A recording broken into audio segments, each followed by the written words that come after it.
indie or established. This show's for the community, and we invite you to be a part of it. Head to the writingcommunitychatshow.com for more info. The WCCS. Together as one, we get it done.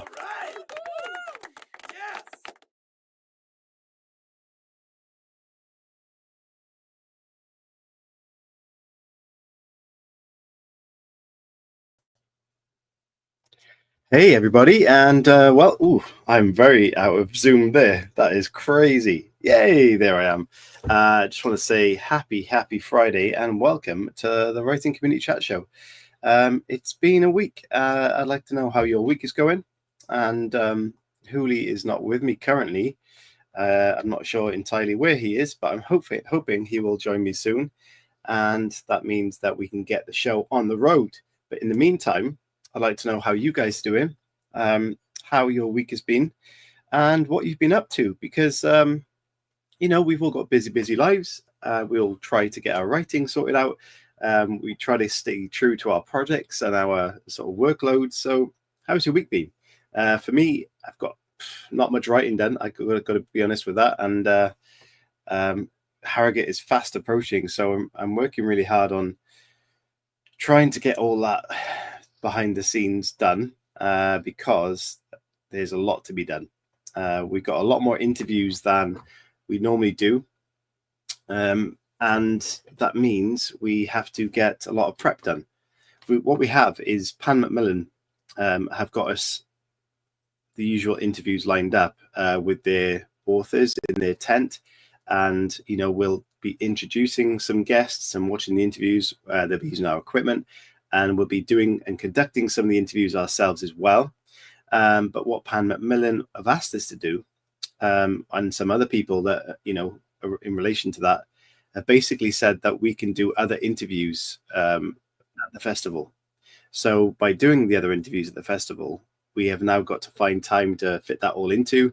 And yay, hello, buddy. Hi, mate. Talking about the festival? Yes, I am. Just explaining how that means we've got to actually put into place a bit more of a structure this year, because we've got a little bit more to do than usual. So, that's kind of the plan at the moment. Yeah, and lots of people, sending in requests and asking us to get involved, which is nice. Again, we just need to work it and work around it and see how we can, get as many people interviewed as possible. Absolutely. So, as I was saying, there's lots of preparation to do. So we want to know, in terms of your week, how's your week been? Have you had prep to do? Have you been writing? Have you, just enjoyed yourself and had a holiday? Because it's that time of year. I'd love to know, because everybody seems to be on holiday at the moment, just to rub it in. But yes, how's your week been? How's your week been, Chris? Yeah, good. Finished a book this week called Little Crooked Vein. By a guy called Warren Ellis. He writes graphic novels, and I've never read a book like it, which I love it when I can say that. I've never read a book like it because, it's very rare that I say that. It was the darkest book I've read in a long time, which says a lot because we've had the likes of Halo and stuff on this show. And it exposed America to me in a way that I've never even considered it. Great book. Not for the faint heart. Yeah, that sounds quite incredible. In terms of American history and things like that, next week's guest, which I confused with this week, and I've done that twice this week with John Mars as well. She said, that we've discovered who the guest will be, and Robin, and that she's got she works at Harvard University, and she's got a lot of books to do with American history and racial history in America. So that's going to be quite an interesting interview, I think. Yeah, it definitely will be.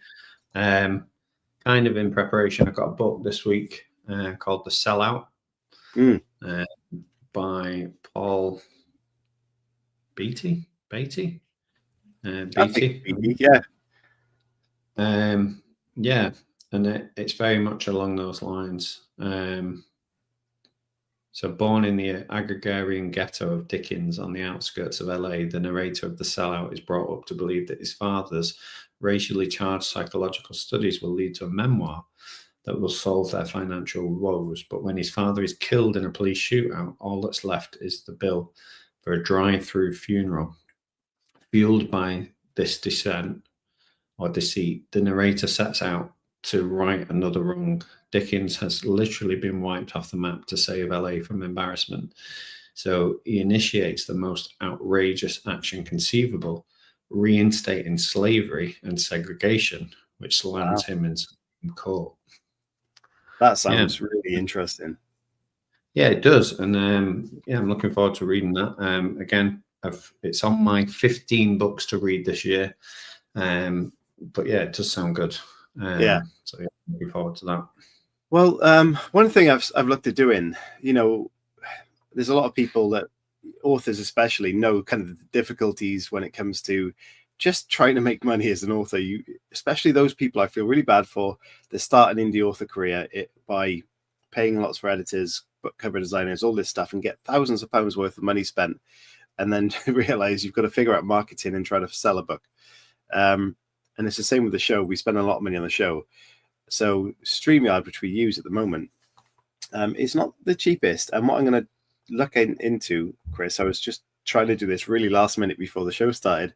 Not the best time to do that. But OBS Studio, I know a lot of people use that. I'm trying to find out if that can be multi-streamed out. And if that is the case, then we can use OBS, be a lot more customizable. It'll take a bit more prep on my side, but at least then we can direct it into different avenues without having to pay that extra money and get more people tuned in at the same time.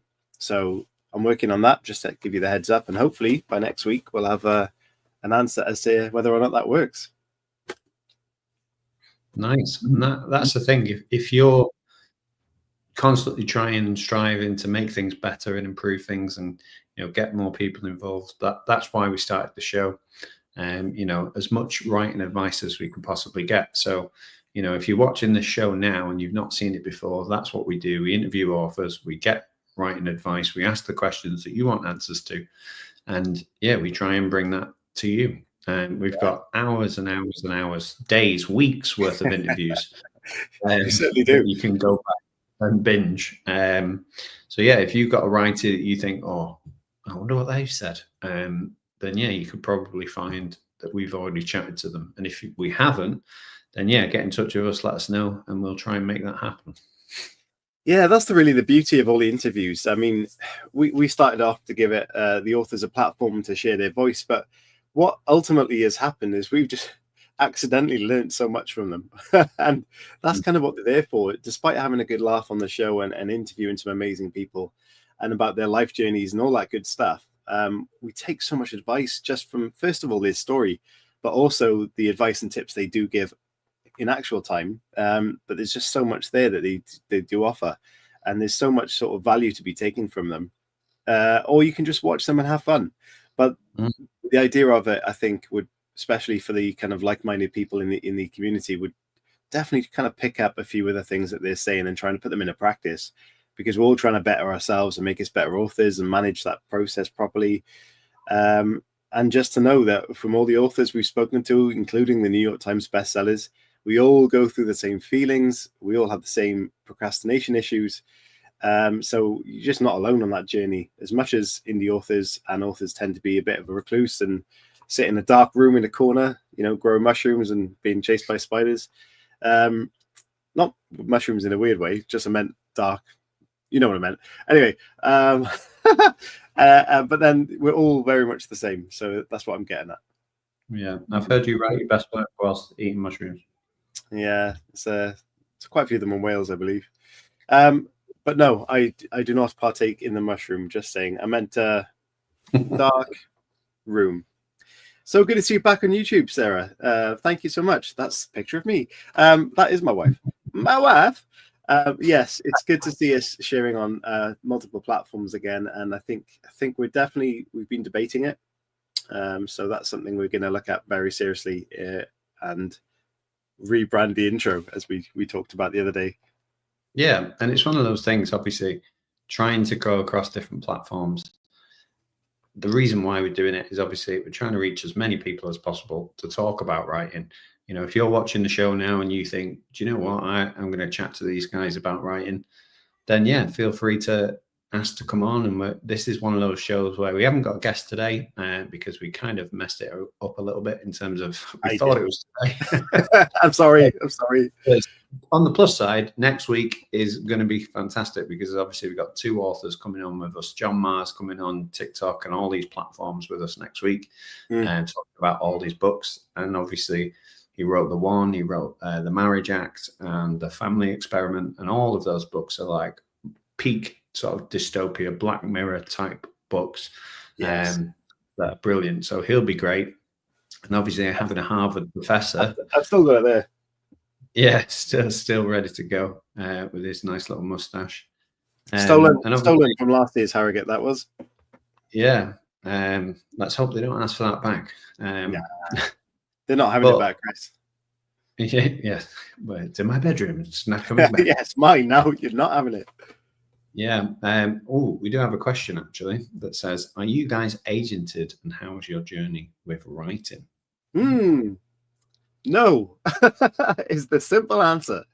Do we know agents and have we interviewed agents? Yes, is the answer. If you were looking for one, would we know how to send you in the right direction? Again, yes is the answer. But equally, again, on the show, we've had loads of people who have agents, some people who've not been happy with their agents, some people who got an agent and thought, oh, wow, this is it now. I'm going to take off, and then it hasn't happened. Equally, we've had people who've been really successful without even mentioning the word agent, and they've just gone and done it themselves. So we really have, over that 350 odd shows that we've done now, we've really had success in multiple platforms. And yeah, for me, my writing has kind of, it's not gone stagnant, but I've got all this good knowledge and advice, and I'm just writing different bits now. So like I'm writing nonfiction at the minute. I've also started a, how would I describe it? It's a detective fiction that is in the vein of the Dirk Gently series and the Rivers of London series. I'm kind of trying to merge the two, and obviously put my own spin on it. But again, I'm also using some advice. So I'm going to try and format this novel through the Save the Cat structure, because it's one of the things that, again, a lot of authors have come on, they've had success with it. So yeah, I'm going to try it. I'm going to give it a go. And just see how things go. But the beauty of doing this show is now, if I wanted to publish a book and get it out there, I would know who to go to and what they would be looking for, because we spend enough time speaking to publishers, talking to agents, talking to people who own publishing houses, and set up all the audio podcasts that we have. So we've got a lot of connections having done the show with the writing community and professionals within it as well. Yeah. Can you pop the question back up? So this is LGTV3. I really enjoy listening to your podcast. I've had a few of your agent interviews, and then there's another one there. I really like Save the Cat audio version is really good as well. Yeah, it definitely is. And the question was, are you guys agented, and how was your journey with writing? Leave it up, Chris. It's all right. So people can see what I'm talking about. For me, it really depends on your goals as an author. And as Chris said, it could work out, it might not work out, and people, you should have a positive direction and manifest all the good things. But we've also had the cases where we've had discussions where authors have gained agents, and they're not entirely workable. And it's a family type relationship with your editors, your agents, all those people, and you have to work in harmony. So it may not be the case that agent is perfect for you. And Miranda Jewis came on our show, senior something. Do you remember what she does? Yeah, she's a senior editor at Viper Books. And commissioner, is that right? She is. She seems to get a new title every single year. Yeah.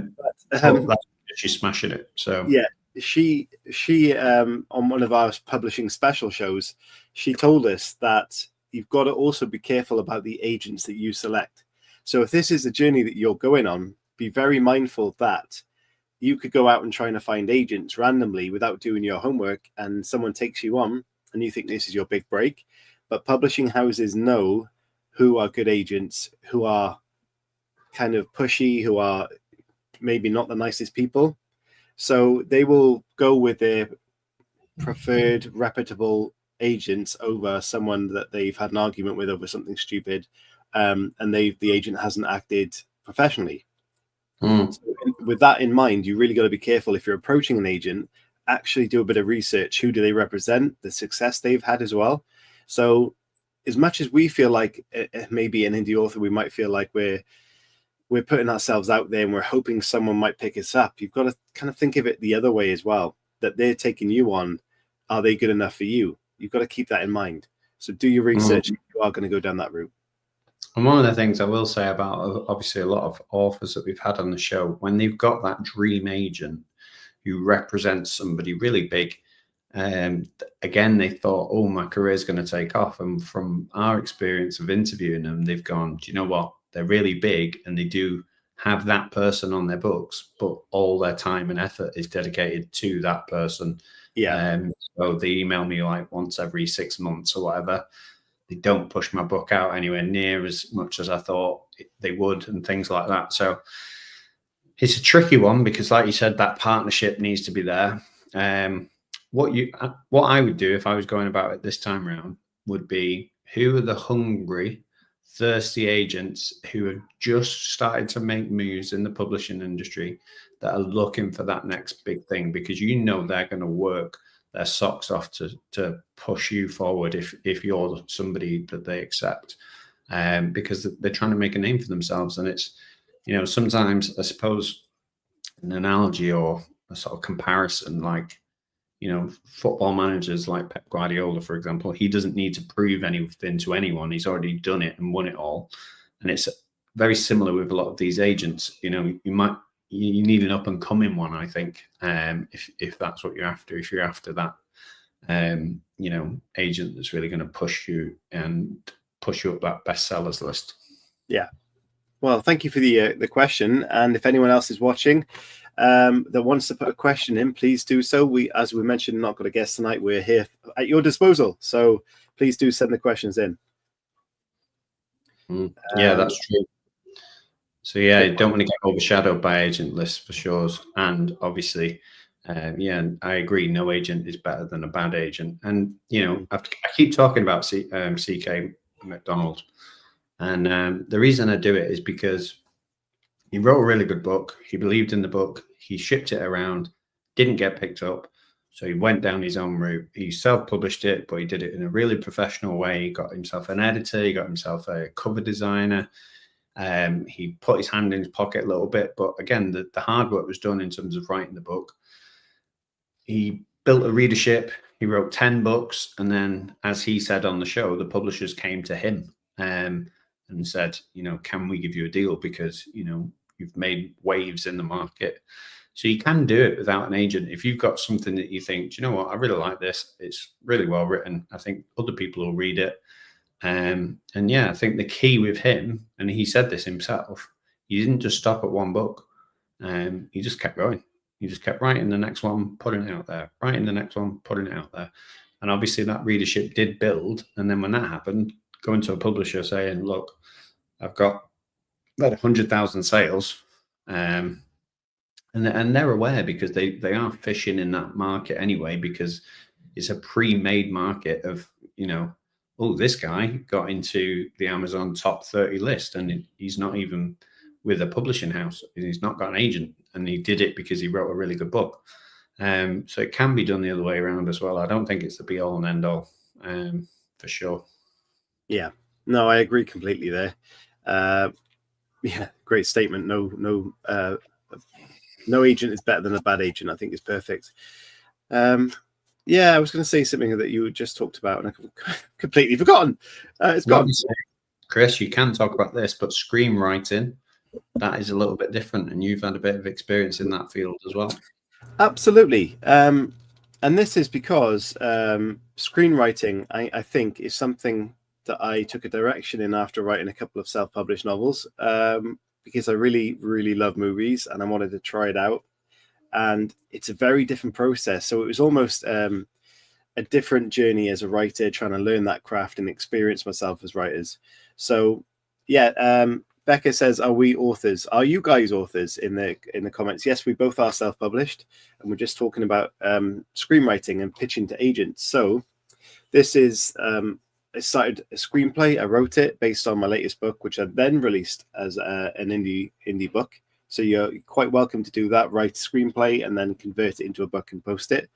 And that is something I've put forward to a few agents through the help of someone.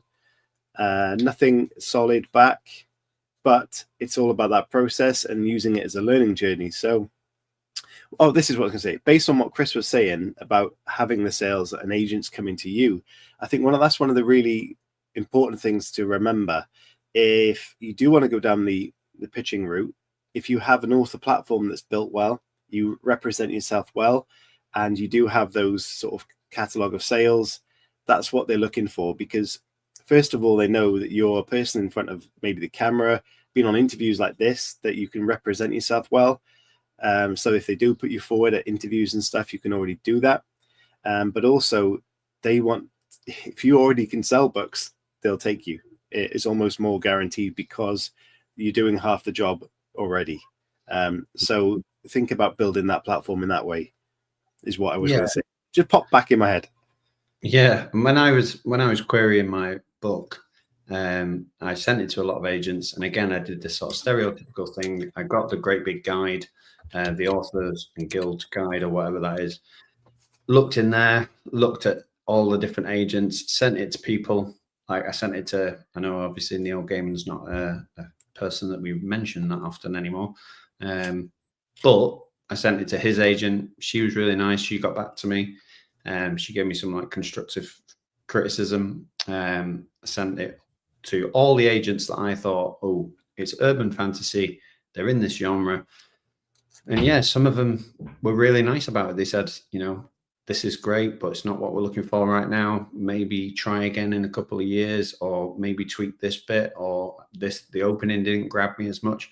So even if you're not successful, there's still a lot of things that you can gain and benefit from it. I feel like having, I think it's one of the biggest things that people have told us in the past is getting those rejections and having those 1-star reviews are almost the perfect kind of thing to get you to improve yourself. And it's the people that look at that negativity in some way as constructive to push yourself forward. Because if you look at it and you think you've been rejected and that knocks your confidence so much you just don't work towards it anymore, you kind of stopped your own journey. So you've really got to push it and use that as experience and motivation to push forward. Yeah, I think writers are the most rejected people on the planet. You think about it, even if you get to the point where your book is in, like a Waterstones or, a Walmart type situation, your book's there, it's still getting rejected because people will walk past it, they'll see it, they might even pick it up, they'll read the back and they'll be like, yeah, not for me. So you're going to get rejected no matter what level you're at. Even the multi-million best-selling books, there's people out there who go, yeah, I read it, it was rubbish, didn't like it. Some people who go, I started it, didn't finish it, couldn't get into it. Some people who go, yeah, it's not for me. So you're always going to get rejected. And I think the sooner you get more comfortable with that, the better you'll feel about your writing and the whole process. Well, interesting you saying there about the most criticized people. I think we are. But also what's interesting is you could be the most criticized person if that's all you're looking at. But without even knowing, you could be one of the most loved people and to a few people, their most favorite person. So that's the power of being an author, is you open people up to worlds and give them perfect distractions and much needed distractions in life. So you've got to think that in the back of your mind that, someone has had the motivation to leave you maybe a bad review because it didn't resonate with them, but it doesn't mean someone else hasn't read it or is going to read it. It's just going to knock it out the park for them. So I mean, true. This week when I read that Crooked Little Vein, I went on the reviews afterwards because I reviewed it. I gave it 5 stars. I said it's like Nothing I've ever read before. It's really dark, really gritty. You know, I'm surprised that an author managed to get away with it, to be honest. But I like that because I was like, this is somebody who's you know, decided I want to write this type of book, and they've gone for it, like real swinging with a bat type. So I appreciated it, but I was looking through the reviews, and it was literally 5 stars or 1 star. And that was the division. And I was going through them, and some of them were like, this jerk's never even been to America. 1 star. It was awful. So again, even when you're successful, you've got a book out there, thousands of people have bought it, millions maybe, there's still going to be people that reject you and your ideas. So just get comfortable with that. 100%. And that's the beauty of writing a controversial book, that you can guarantee if you're going to, there's people out there that want to write for themselves, to write the stories they want to hear. And that's great. And I think people should definitely do that. And there are those types of people out there that can go and write messages about politics or about world events and things, or about what the future could look like. And those sorts of books are what Chris is talking about there, that will absolutely split audiences and cause kind of great discussions. Becca in the comments, sorry, just go into some comments here because you can't see these. She said, are we authors? We said yes. And she said she's a reader. And I said, what's your favorite book at the moment? And what's your current read? Currently reading, I'm going to say this really wrong. Pachinko. Don't know what that is. And I don't really have a favorite book. Have you heard of Pachinko? Nice. I'm going to have a look. No, I'm not familiar with that. I don't know if you're saying it right, but yeah, I mean, book recommendations are always good because we always are on the hunt for new authors to speak to. You know, we've got a quite diverse back catalogue of authors, but you know, we can always add to it. That's the beauty of it. There's always brand new books coming out. Well, Pachinko, the New York Times bestseller, is written by Min Jin Lee and has 74.5 thousand reviews on Amazon with a 4.5 score out of 5. So I'm assuming that's a very well-known book. Yeah, probably is. It says a powerful story about resilience and compassion from Barack Obama. A rich, moving novel about exile, identity, and the determination to endure by the Sunday Times. So nice. Yeah, eye-opening. Yeah. I mean, that again, that's the beauty of books. Some people will pick it up, they'll love it. Some people will pick it up and be like, nah. Yeah. Becca also said, can I have some book recommendations, even your own books? Ooh. You've been reading. Yeah, go on. Obviously, I have to start with Crooked Little Vein. It's not for the faint-hearted, and not everyone will like it. Like I said, it was something different, something original, something that I've never read anything like it. But it was quite dark. But that's one of them. What else have I got recently? I'll give you some thinking time. One of my all-time favorites is World War Z, or Z, depends how you say that, by Max Brooks. It's an absolutely amazing world builder type book with so much detail, and it's fantastic. I got to interview Max Brooks on the show as well. He is an unbelievable person. That interview is definitely worth checking out, especially if you like that book. It's not like the film, so if you've seen the film, you weren't that interested.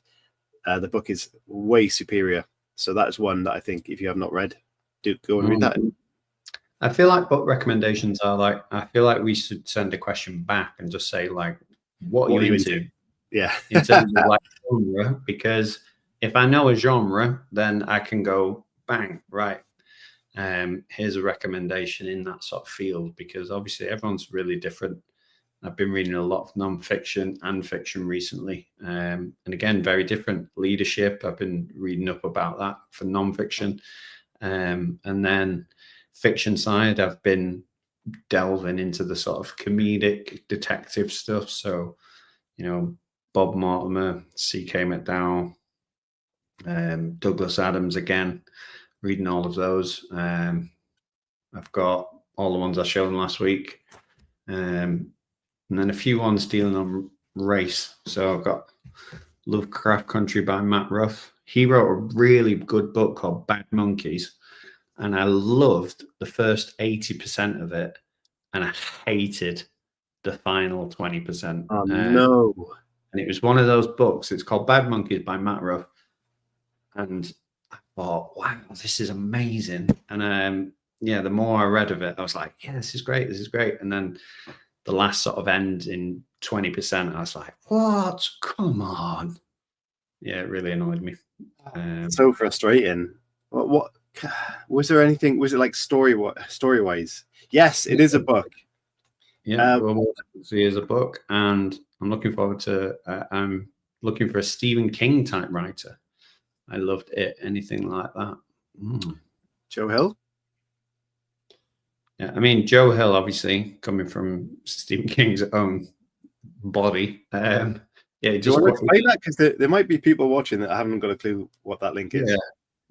Yeah. Joe Hill is Stephen King's son, obviously, for those who don't know. And there's multiple books for Joe Hill that I could recommend. Heart-Shaped Box is a great book. The Fireman is another good book from Joe Hill. If you liked it, I'm trying to think. Alex North writes some really good horror fiction that sound kind of creepy. Not that the same level of it, but definitely that sort of weird child being haunted type scenario. Probably more like The Shining, actually, with Alex North.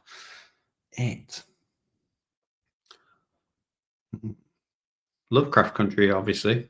Again, it brings all of Lovecraft's monsters sort of to life and to the surface. So Matt Ruff definitely in that field. All the books like it. I mean, maybe people can help in the comments as well. Yeah. There's a breakdown of those books in Save the Cat. There is. Paige said on TikTok, Riley Sager, Survive the Night was a great mystery I read recently. Definitely recommend that one. Yeah, Riley Sager again. In that Grady Hartsfield, I want to say his name is. Again, he's a really good author. I loved how hard you had to like force your mind to push that out then. Yeah, because I can see all these books. But again, trying to remember them. Yeah, I know that feeling. I'm pretty sure Grady Hendrix is Grady Hendrix. Hartsfield is actually a Stephen King character, so that's why I got confused. Grady Hendrix actually, one of his latest books, he talked about how The Shining was a massive inspiration for it. And again, is there any books like it? Are people watching this now going, oh yeah, there's one like this? Because I can't think of that many off the top of my head. That is that whole sort of, childhood into adulthood journey, facing your fears, those fears manifesting in really dark and horrendous ways. And then obviously having a really good antagonist as well in the mix. I'm struggling to think of any off the top of my head, to be honest. Well, I've got a thread that I will, if I can open. Why are they so awkward to open and access? Right. In a second, I will read a thread, but I want to go quickly back to Max Brooks. The comment saying, I didn't realize it was a book. It's a brilliant oral history of the world. Oh, thank you, Becca. Just subscribed on YouTube. So yes, we're streaming on YouTube, TikTok, X. I think that's it. Sorry? We're on Twitch as well. Twitch. Yes, so back to the comment about World War Z. It's an oral history of the zombie apocalypse after it's happened. So it's like you can put yourself in the situation as you're reading it, but it's broken down into many different stories from different parts of the world. And it's a really good one if you want to read a good chunk of a story about someone and their journey or what their situation was and put that down. And it's absolutely brilliant. And it's so detailed. If you like that sort of thing, even if it is zombies, you're not a big fan of zombies, it's more about the people and the experiences as well. Definitely check it out. But Max Brooks, who wrote that, came on the show, who was fantastic. if you didn't know this, his mother was Anne Bancroft, who was an Oscar-winning actress from back in the 60s, I want to say. His dad was Mel Brooks, who wrote Blazing Saddles and many other things. So what a pair of parents he's got. And he's got an extraordinary life. And that interview is worth checking out. So just on YouTube, search up Max Brooks on the Writing Community Chat Show, and you will find it. And he shows off an amazing machete collection. He shows his amazing writing room that's got more whiteboards than I've ever seen in anyone's room. And he's got about 1 million books stacked behind him as well. So go and check that one out when you get time. Not right now, though, because you're watching us. But yeah, sorry, Chris. There's another author I just thought of who's very much in the... Oh, Stephen King as well. He put together a anniversary collection. He let, I think it was about 20 writers use the world of The Stand. And they wrote short stories set in the world of The Stand. Now, obviously, in terms of recommendations for people like King had to okay these 20 writers. Now, some of them we've had on the show. Catriona Ward was one of them. Sarah Pimber may have been another. But one of them, he's been compared to King a lot. I don't have my phone. It's really going to irritate me. It's normally me who has the brain meltdowns here, and I'm glad it's you happening today. I know. I've got coffee and everything just to try and keep me going. But I can't remember his name. Don't worry. The more you try to remember, the worse it's going to get for you. So up. don't stress about it, my man. Yeah, in the comments, let us know if you can search, because the list I just went to find was on Reddit, and then it asks you to sign in. Then it just takes forever, so I haven't got the list on. Sorry, but they are out there. And what we'll do is we'll create a social post. So if you're not following us on Facebook, on TikTok, on Twitter, or anything like that, what we'll do is we'll make an article, put it on our Substack and our Twitter and all those things, to say these are a bunch of recommended books, a lot like It, written by other authors. So look out for that, and we'll do that just for you guys tuning in tonight, because you've asked. Yeah, that would be a better shout, because I thought it was called Bad Apples, but it's not. And do you know how many books are called Bad Apples? It's crazy. I've just looked at Amazon, and literally there's like 20 books all called Bad Apples. It's not called Bad Apples, but I can't remember the name of the book. But again, he's very much a writer in the vein of King, and King has endorsed him as well on his anthology. So yeah, I can't remember who it is. We have also exciting news for everybody watching. We've also been sponsored for the next couple of months by Amazon KDP, which is a huge sponsor for us because of their Amazon Storyteller Kindle Award. Now, this is an opportunity for, it's pretty much, it is, there are very few restrictions to this, but we're going to play a video right now. Chris, can you do that for me? Where we explain everything about it. So please do check this out and let us know your thoughts. Yeah, and obviously, whilst I'm searching for the video, it does say in the video it's open to anyone. All you have to do is publish a book on KDP Select, and you could win 20 grand. £20,000. Which is a lot of money. Where have you put it, Agate? I knew this would happen. You know, in the media side, it's got all those. You should see a cover saying KDP on the front of it, near the intros and stuff, just below them. Video clips, intros. This is fun times. But if you've got a book that's almost ready to go, you might as well publish it now, because yeah, you could win 20 grand. And somebody that we had on the show, JD Kirk, he actually won it. So, you know, it's not out of the realms of possibility that you could. If you got a book ready to go, even if you think, do you know what, I was going to wait a few months, maybe just push it to fit in the window, and yeah, try and get that. Can't find it, Chris? Oh, I'm going to have to make the screen look a bit weird on TikTok. I do apologize. All right, tell me. No, it's fine. Look, they can see that bit. It's fine. This is behind the scenes stuff for you guys right here. You're watching Not Beyond You now. I can see it. I'll just see black and white photo trailer. I just uploaded it for you. It's fine. It's all good. Oh no, hang on. This is a nightmare. Delete that. So there's a good behind the scenes one right here.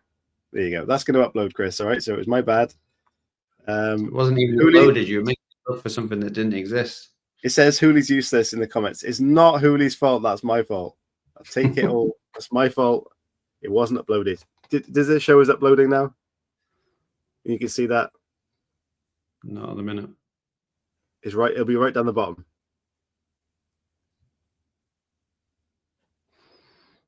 Not at the moment. What? You should do. Maybe I'll have to upload first and then you'll see it. But yes, we'll wait for the video. But yeah, I don't want to talk about it too much because we took ages to record this video. And what we'll do, just for your guys' entertainment,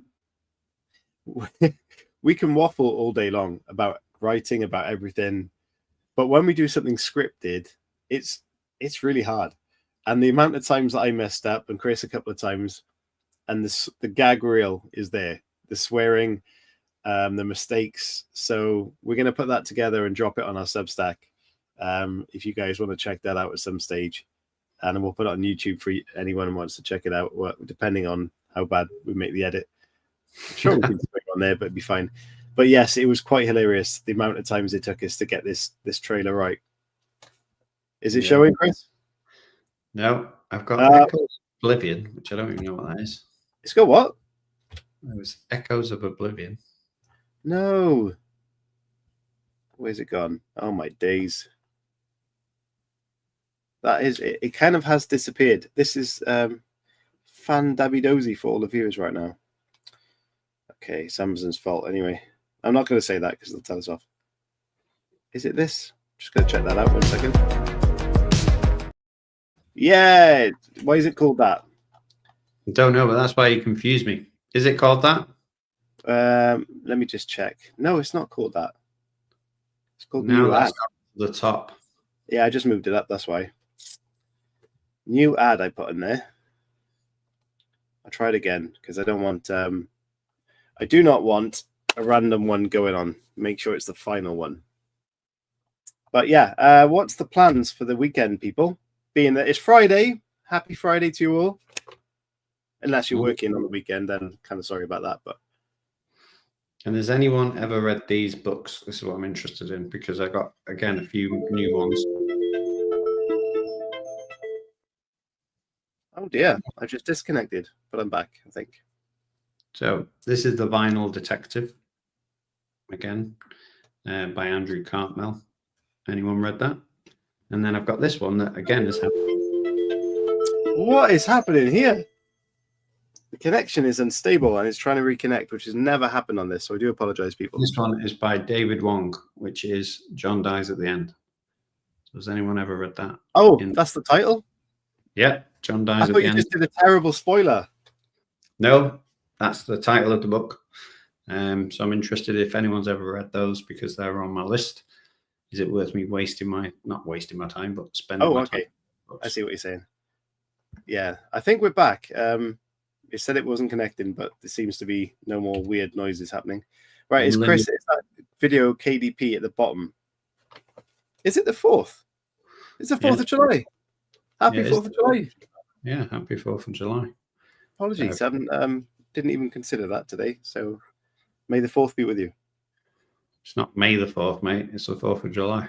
Just saying. Star Wars reference. Terrible reference. Yeah, but you're only allowed to do that in May. All right. June the 4th be with you. July the 4th be with you. Doesn't work. Exactly. July the 4th be with you. I'm having a mare, people. You're 2 months behind us, mate. I'm a couple of years behind everyone, I think. Just like this video. Are you going to be able to play it? Because it's not showing for me. Oh, Chris Hooley. We're normally quite professional. Well, we're not, but we're okay. We've got loads of videos there, but none of them are the one that we want to play. It's probably saying that there's too much. There might not be enough space on that because we've got a lot of videos there. So let me delete some old ones. We can let CJ have it this one time. Yeah, I mean, I disagree with the May the 4th reference when it's not May the 4th. But we can let him have it, sure. Absolutely. Good little fella. Yeah, thanks. Got you. Yeah, it's quite a big file, so it's quite possible. Like people on TikTok, you can now see the. If you're interested in StreamYard, it's a fantastic platform. The price has gone up very slightly, so it's not too bad. But what you can see there is basically everything we see when we're doing the live show. So this is a bit of behind the scenes for you. What can you see on your screen, Chris? Just the normal screen. I can see comments from people. I can see banners, the media assets, style, the people that are involved, the private chat, and the screens.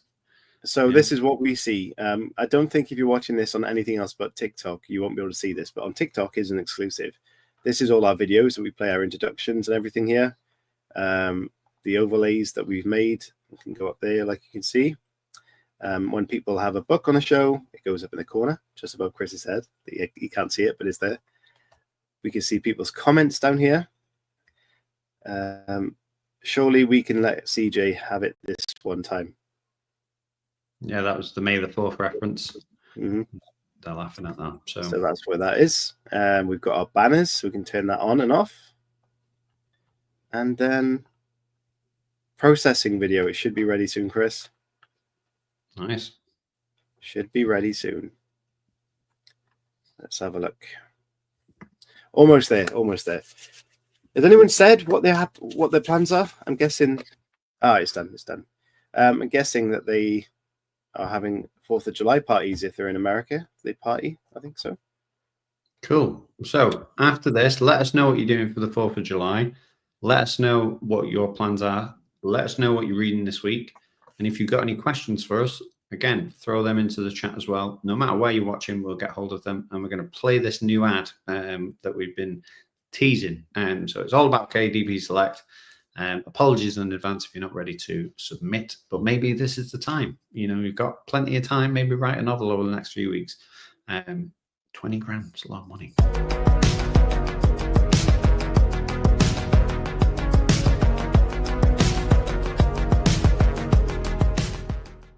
Hey writers, what if Hit and Publish could earn you a massive £20,000? Oh, yeah, imagine. Well, you don't need to imagine, because that's exactly what's on offer with Amazon's Kindle Storyteller Award 2025. This amazing literary prize is back for its 9th year, and it's open to anyone who self-publishes a book like Kindle Direct Publishing in any genre. Any genre. Whether you've written your first or your 10th novel, it doesn't matter. If it's unpublished and written in English, then you can enter that award with a chance of winning. Yeah, and it's really easy to enter. So just publish your book through Kindle Direct Publishing between the 1st of May and the 31st of August, and make sure it's enrolled in KDP Select. Yep, I think you'd be absolutely mad not to, as a £20,000 prize would help any author boost their career massively. And our previous guest and last year's winner, JD Kirk, said that it took his career to the next level after winning that award and taking it home. Yeah, and it did. These books are everywhere. So in order to enter, head to amazon.co.uk/storyteller to find out more. The Kindle Storyteller Award is open now. So publish, enter, and get your story out there. Yeah, we'll support you all the way. You know we will do that. So we'll leave you with this. Good luck. The WCCS, together as one, we get it done. So there you have it. The KDP Awards. Yeah. Like Chris was saying, I think in the terms and descriptions as well, you only have to submit a certain amount of words. So you don't even need your full manuscript at this point.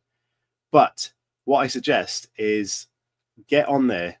If you have a manuscript on the go and you're considering self-publishing anyway, just remember to use the right hashtags and everything. Make sure that you get the right sort of entry. Doesn't take a lot of work to do at all, other than just uploading like you normally would, and you've got a real chance of getting in with that prize, and there's runners-up prizes as well. But what the big thing about that is, JD Kirk, who had an already great platform, won that last year. He'll be on the hosting platform the judging platform this year. He said it's helped him out so much, and we know, as we said earlier, being an indie author is a hard job. you need money to publish yourself and push yourself forward. This is a great opportunity for those who are already considering going on Amazon KDP, which is what me and Chris have all used for our self-published books anyway. And from our point of view, it's great. Be sure to do it. If you're thinking about it, you're not sure, just do it. Just do it and take the risk.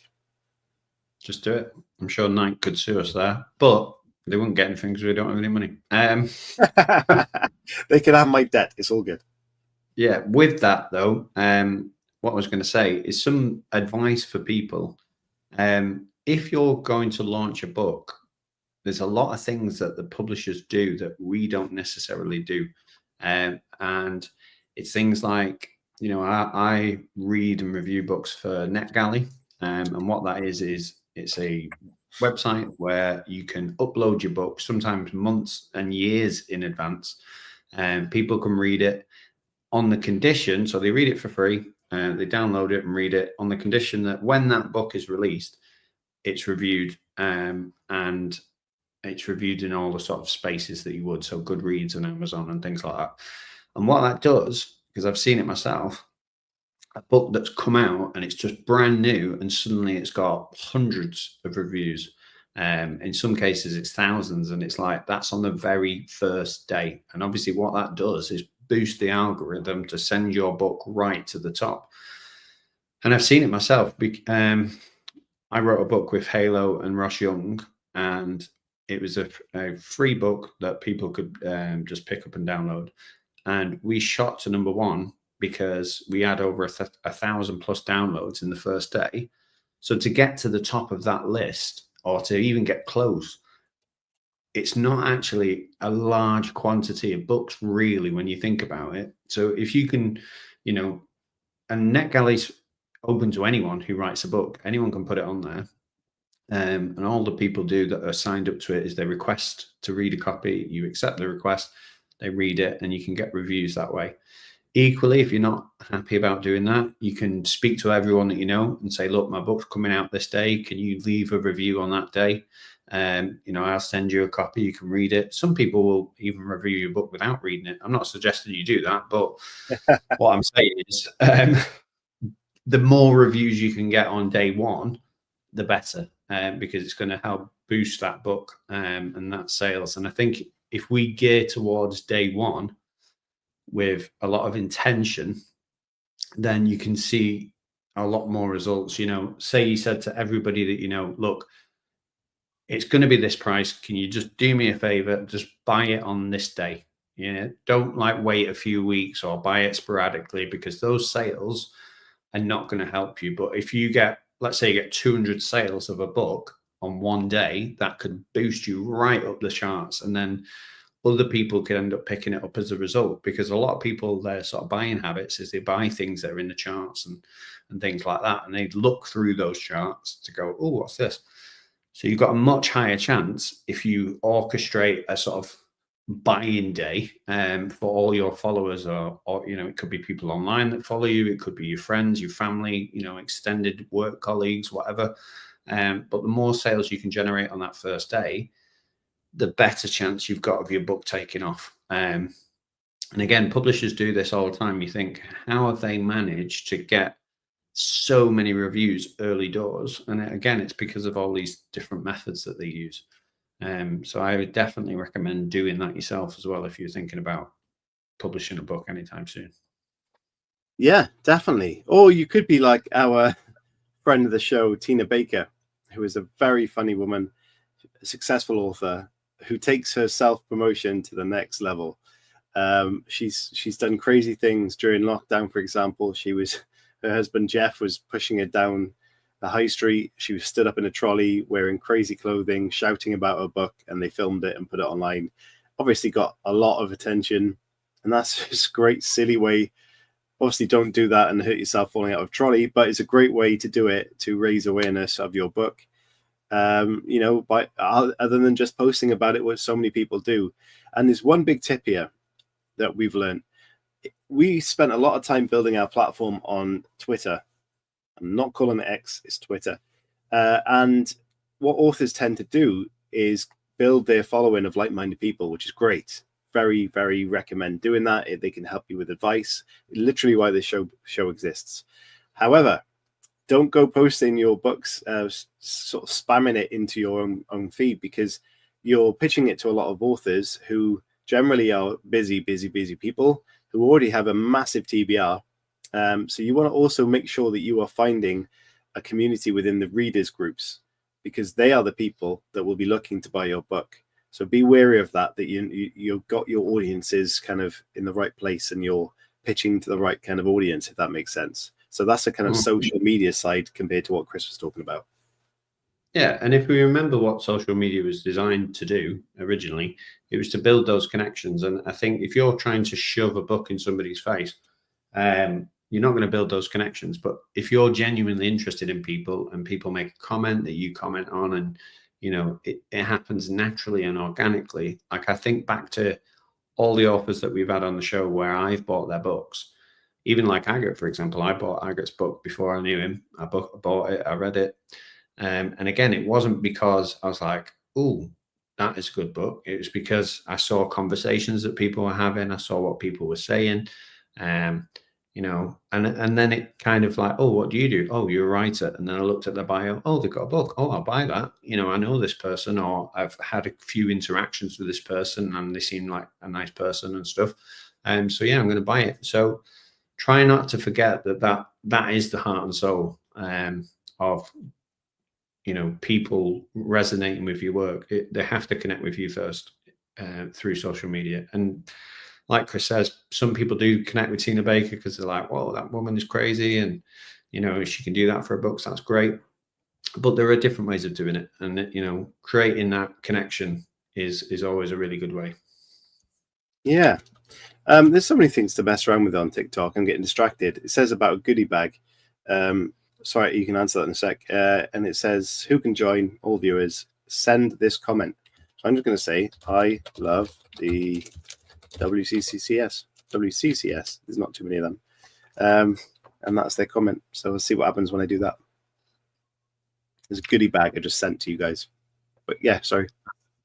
So IS says, what advice would you give your younger writer self?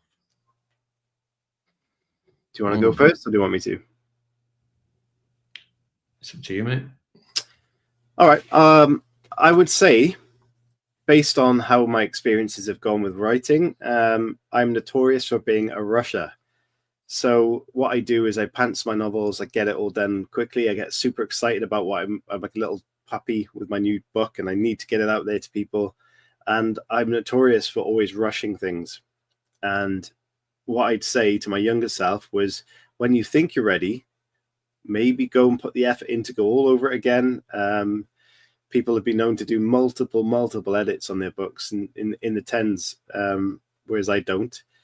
But also make sure everything's right. Make sure I've got it how I want it. So that's the thing. My advice would be just take your time and don't rush. I think my advice is quite similar, but it would just be consistent. You don't have to write a new novel every so many months, but what you do need to do if you're going to keep that muscle going is try and write every day. And reading is just as important as writing. If you're not feeling the writing space at that moment in time, make sure you're picking up a book. Because I find when I've been reading for a little bit, it's so much better. My writing's cleaner, it's crisper, the words come quicker, the ideas are there. And again, it's because I'm spending time in writing. So yeah, I think my advice to a younger self would just be, look, just enjoy it, just be consistent. And if you're not writing, be reading. And that would pretty much be it, to be honest. Yeah, no, I agree. Excuse me. What I think is a really important thing to do as well is, as a younger writer, to be social, yikes. As a writer, you need to really, really make sure through every little stepping stone of your writing career, you stop and appreciate the achievements that you make. Because we fixate on the hard work, the long hours. It takes a lot of stress and hard work to create a book. It really does. And it impacts you in hurtful ways when someone leaves a review and things like that. You know, it takes a lot out of us. But what we don't do enough is stop and celebrate all the little wins. You know, you completed a chapter today, you're thinking, oh, I've got another 5 chapters to go, or something like that. You should be thinking, I just completed a chapter. That's amazing. Let's appreciate that. Or I just released this book. And that's a big achievement. So really take that in and just be grateful that you've done it and be happy about it, and worry a little less about the hard parts of it. And if you can get into that space where you're enjoying the process, the end result will just be a bonus. It'll be a great bonus, because releasing the books are brilliant. Putting it out there into the world is brilliant. Having people read it is brilliant. But when that happens, you've already done the work. And that's why I say it's a bonus, because it really is. It's just like, you know, we get offers on the show all the time that by the time their book does come out, they can't even remember it. Some of them, they're like, can you tell me what this was about again before I start talking about it? Because they're already on to the next thing. And, you know, some of them, if they're really prolific, like J.D. Barker, he writes like 4 or 5 books a year. And then it could be a year before the book's released. So he's like, well, that was 4 books ago. You know, willing to remember. So yeah, if you can enjoy the process as well, I think you'll enjoy every aspect of it a little bit more as well. And that's the key. Like, you know, reading all the types of books I've read at the minute. Like I said, that one, Crooked Little Vein, really, really dark, but he just had a go and just did it and got it out there. And, you know, then you can kind of just leave it. They're like children, but with a bit less responsibility. You know, enjoy them while they're young, enjoy the process of bringing them up, get it out into the world, and then, yeah, you move on to your next one. So they're not like children in that respect, but, you know, you don't just move on to the next child. But yeah, it's the same sort of principle. Yeah, absolutely. Yeah, I mean, we've just done over an hour. Happy to go on for a little bit, guys. Shall we try to do what we tried in the midweek and see if we can get someone to join us on TikTok? Whether that means you can see them on your side, I do not think that will happen. You might be able to get them still. Yeah, I mean, the StreamYard is the easier way to get people to join. So if people do want to come and have a little chat with us, I can send them a link, or Chris can send them a link via Twitter, because I think you might have the show's account open. Possibly, yeah. I can do but I'll be showing everyone everything on the screen, so that's a problem. What I can do is on my phone. So if anyone wants to join us on the show for a couple of minutes chatting about things, about your books, if you want to, send us a message or DM us on, say, TikTok, Twitter or something right now, and I will send you a message with a link. And then you can jump on screen like we are as a third. And if you want to pitch your book, great. If you want to just chat to us or ask us questions, you can do that as well. So now's the time. If you want to do that, get in the comments or follow us and tag us on social media. Yeah. And obviously I have influenced somebody there, because they said, Crooked Little Vein, you've sold it to me. That wasn't necessarily my intention. You know, I'm not on commission for Warren Ellis, but yeah, approach with caution, I'd say, with that book. I loved it, but it was a Marmite book from the reviews. But yeah, I admired it more than I loved it, because I thought, you know what, this is a writer doing what they want to do, no hold barred, just completely just doing whatever they want to do. And, you know, I should imagine he had a great time writing it. And he's from the UK. I'd love to get him on. I know he writes a lot of graphic novels and stuff as well. So yeah, maybe we can get him on in the future. But yeah, I loved what he did, and I love it when I write it, when you can feel that their writing is unique, and it's like, oh, this isn't like anything I've read before. That's the type of writer that I get excited about. Like when we had Halo Scott, you know, I've mentioned Halo multiple times, and she's a great guest that we've had on the show, and, you know, a friend of the show. And her books, again, when you pick them up, it's like, oh, this is I've never read anything like this before. And I like that because, when you pick up the popular books, especially the books that you saved a cat and stuff, and I know I sound a bit like a hypocrite, but you can kind of guess what's coming. And even though like they're enjoyable to read and you think, oh yeah, this is, I like this, I know where it's going. I just like it when a writer just comes completely left field and you're like, wow, bang, slap in the face. Wow, somebody's actually done something really different. And yeah, that's the best feeling as a reader, I think, and as a writer, because it gives you encouragement to go, do you know what? If this book gets out there and is doing well and things like that, then the thing I'm writing can do it as well. And I think taking encouragement from what people have done, again, is great. And if you think about through history, all the books that have been like bestsellers, like my partner, she started to try and read. She got into a massive reading stint, and she tried to read Lolita. And again, really controversial topic, really dark in parts. Very, very popular. Sold multiple copies around the world. But again, some people absolutely hate it. Like she couldn't get past the first few pages.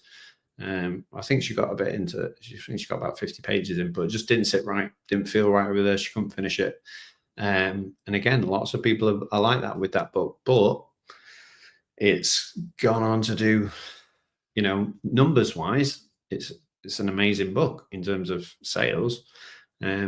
Again, books like The Clockwork Orange, some people would think that is not for me at all, but again, really popular. So again, it's just one of them, isn't it? But I do like when a writer just does what they want to do and they don't really care about whether it's going to be popular or not. They just get it done and see what it does when it gets released into the world. Absolutely. There is one person very uncomfortable we can invite on, who is my nephew, who's currently playing piano and singing songs live on TikTok. Do it. Why not? Let's see what happens. If you get rejected by your own nephew, mate, that's a new low for the show. It will be. He's got 20 seconds to accept it. Declined. I love this. That's brilliant. Constantly declined on TikTok for invitations. Yeah, if you can't get your own nephew to come on the show, mate. He might be busy doing something. So Linda says, I write dark, but funnily can't read it. Yeah. That's interesting. Yeah. It is.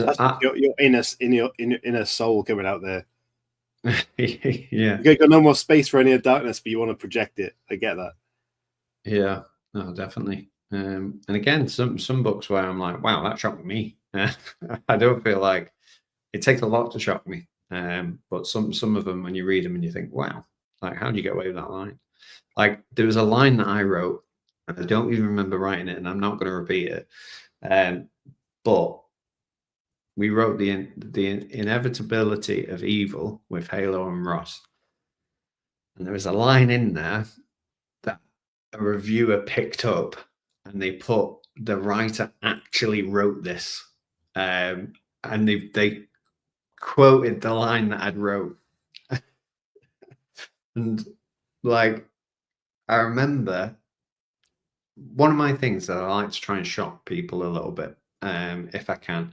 I said when I did my MA, I said I've got two goals when I'm writing. I either want to make people remember it for any reason whatsoever, or someone to physically respond to what they've read. So like wrench or go, ugh, like either of those two things. And I feel like I've written something pretty good. So this one line it has been picked out and put in a review of the writer actually wrote this, and now I can't unsee it. And it wasn't a great review. I think she gave it, or he gave it, whoever it was, a 3-star review. But the fact that that was said in there, I can't unsee this now. Yeah, was for me, it felt like a win.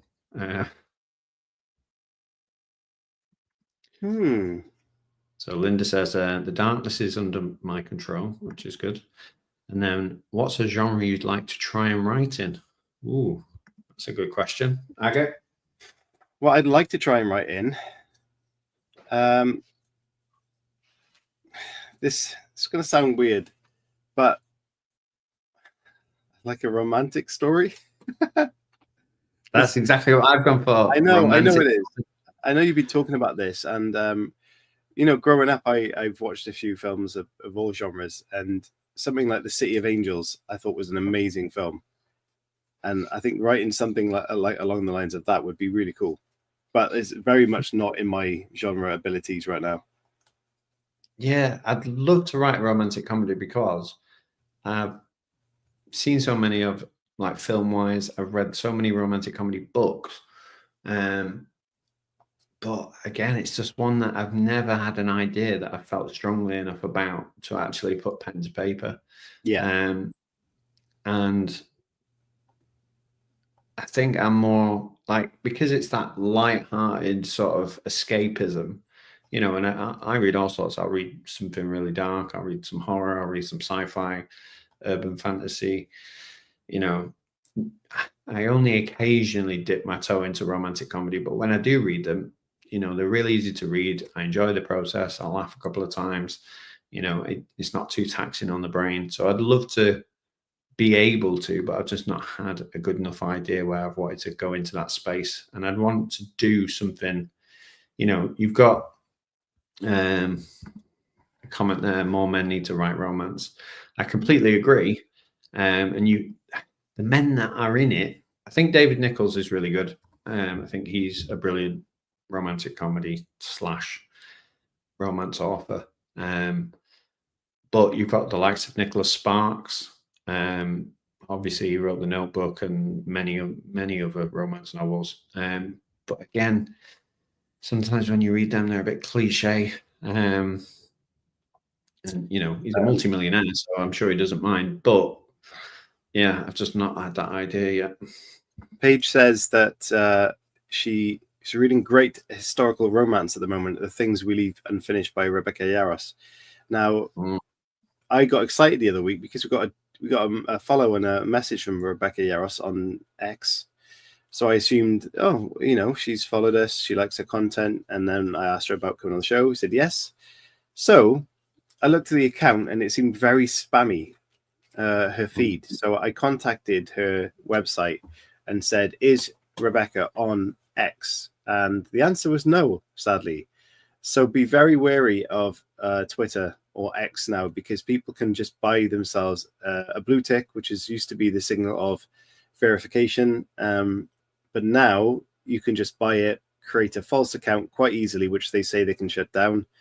But you do get messages from people pretending to be other people. So that was quite a disappointing moment for us, because I think Rebecca Yarros would be a fantastic guest on the show. She's not currently doing interviews, her company said, so at least they were quite open and honest about that. But they did say they'll keep us in mind for future efforts. So you never know. She may appear on the show one day. Yeah. And again, I think men in the romance space, like, it is a massively underrepresented space. And yeah, I'd love to see more romantic comedies written by men as well. But yeah, I mean, I'm just trying to think of ones that I've read that have been written by men, and most of them, to be honest, are written by women. And like we said the other day, Kristen Bailey, she's one of the best at it. She's absolutely brilliant at the romantic comedy element, and she writes brilliant books. But yeah, maybe we could get together with Kristen and come up with an idea for a novel. And yeah, maybe we could write it and post it on the Substack, and do it over like a weekly thing, like a bit like a Charles Dickens thing, where we post it each week and see where it goes. But yeah, it'd be great to do that eventually. Yeah, definitely. Well, I don't think anyone has requested to come and chat to us. Let me just check the socials again, which is understandable. People are quite happy sat around. Yeah, for those who are watching who do not know, Dino Erotica is something we discovered a while back. We didn't discover it, but realized it's a real thing.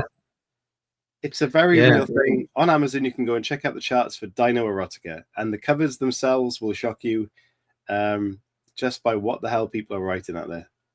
Yeah, I don't think that one would be for me, to be honest. I don't know enough about dinosaurs to be able to do that. Fake marketers on Twitter are awful. Hang on, sorry. That's the controversial part for you, is not knowing how to write a sex scene with a dinosaur, not to mention that the dinosaur is having sex with a human. Yeah, I mean, obviously that in itself, but I think if you're going to do it, you would have to know your dinosaurs, and I don't know enough. I'd be limited in terms of cast and characters. I'd have a pterodactyl. Bestiality. It's illegal. You can't have sex with dinosaurs. It's not allowed. Unless you're a dinosaur. Yeah, they are extinct. Well, so good there. They reckon chickens are dinosaurs, or close to. Oh, you just reminded me again of that book. Trust me, read it. Not necessarily chickens, but ostrich. Oh, wow. Ostriches. And do you know what scared me most about that book? That the author says at the end that all the sort of twisted perversions are real life cases from America. Oh, wow. Who is the author, did you say? Yeah, Warren Ellis. Yes, Vampires to Dinos. Welcome to our show where we get very random very quickly. You should check out some of our Halloween shows or Christmas shows where we fancy dressed up, or our panel shows where we do silly things. I sheared a sheep for the show. That's how far we go. What do you say his name was? Sorry? Warren Ellis. Warren Ellis. Yeah. Reach out to him on X if he's there. Oh, wow. Yeah, he looks like he'd write some mad stuff. Yeah, he definitely does. Oh, you mentioned that he'd written movies, Red. Yeah. Yeah, we can try and reach out to him. Yeah, I don't see why not. It'd be great to get him on. Again, someone who's had their work adapted to screen. You know, Red was it one of Bruce Willis's last films? Yeah. Yeah. But again, really different type of assassin sort of style. I remember Red was all about the sort of aging assassin that was still, you know, really badass, like lots of swearing, lots of jokes, lots of comedy, that type of stuff. So yeah, again, good source material. Certainly is. Yeah, I don't know. I think there are some very, very strange writing genres out there that you just don't know about. And that's what is quite funny about the Amazon categories on KDP. People are like #1 bestsellers in a category, but the category is like West American yarn books. It's like so niche. Of course they're going to be top of the chart. No one else has written a book about it. Again, that's a publishing tip, that, because when we go on and like publish a book, we might go, oh, it's fantasy, or it's urban fantasy, or it's comedy or horror. But the publishing companies do that. They'll go, you know, I remember there was an author that we had on the show that I won't say who the name is, and they got the bestseller tag. And obviously getting the bestseller tag does help. But their book was a bestseller in knitting, and like knitting manuals and guides. And it had one scene in the whole book where a character was knitting. And again, they've used that because you sell 100 copies in that section and you will be a bestseller. And then bang, bestseller tag, bestseller label. More people are attracted to it. It comes up on people's algorithms more. So yeah. Warren Ellis, the comic book writer. Yeah, he did write plenty of comic books and graphic novels, and he's only written that one novel, which is Crooked Little Vein, which I'm a bit gutted about because I was hoping that he would have a few more in his back catalogue. But yeah, nothing else. Interesting. Yeah. Well, I'm currently trying to see, still stalking accounts to find people who could maybe come and chat to us. There's someone who is Oh, the bio's just disappeared. That was weird. Oh yeah, mind shift coach. Mm. Could we be worth. need shifting. No. Well, I think we're shifting pretty well between Daniel Erotica and vampires. Yeah, I know. No, that's fine. I don't think getting them on TikTok is probably the right move when we're on this platform like this. Although Paige says just go for it. Let's send them. Let's go for it. But also, if I do sort out OBS next week, then there's potential that we can send it to everywhere and receive all the comments in the same place. It's in the same place, so that would be ideal for us. Let's send an invite to this lady. It's unlikely she'll accept. If she does, I'll have to fire some questions at her, and you will have to help me in the chat. What Chris can put up on the thing. Oh my God, we have someone. Hello. Hello. How are you doing? We're doing well. We've just seen that you just checked out your profile a little bit, and we are the Writing Community Chat Show. So we thought we'd come and see how you're doing. I'm doing really well. Just literally started. I can hear my voices. I think it's something on your side. It could well be. Yeah, we maybe a bit of feedback. How is you? What you guys doing here? We're just talking about writing and everything about kind of that the books world and everything like that. And we noticed you're a mindset person, so we wonder if you've got advice for any writers out there that might have mindset issues. Oh yeah. When you talk about writing, it's just very hard. Let me just see if I take my headphones out, if I will not hear my voice. Let's see. Can you hear me? Yes. I think definitely what first came up to my head would be how about reflecting writing? Mm-hmm. I think it's about when we get stuck and we don't know exactly where we want to start. We want to see what do we want to gather to, like, let's say, what is an example of writing? What type of writing we're talking about? Books? Yeah, I think anything really, whether it's fiction, but anything, say you've got a passion project and then suddenly that creativeness just kind of fades a bit. What kind of advice you've got for that mindset? I started with the mind graph personally. So, for example, if I don't know how to start, I write a keyword in the middle of the page, and then I draw arrows from it. And what is the first idea with the word coming to my mind without thinking? Just drop them there, because the more we think about it, we overthink it. Yeah. So we want to be driven by the momentum. And then I look at those words per se. Let's say you're gonna write love in the middle of the page. You're gonna be talking about love, and then what first comes to your mind? So for me, it's gonna be family, friends, safety, understanding, security, and then you have those words around like a first graph, and from those words you write follow-up the words, which reminds you what comes to your mind with that word. So for example, if I say family, I would say home, I would say animals. If I would say, I'm just giving an example of something. So per se, if it's to do with the fiction, if it's to do with any type of different topics, you would use the word which you use for your research, right? Yeah. Definitely with writing, I think it's important to practice journaling. I would definitely suggest from getting to know yourself better, because the more you write, you practice, and it's like a muscle which is like creating in the subconscious mind for you.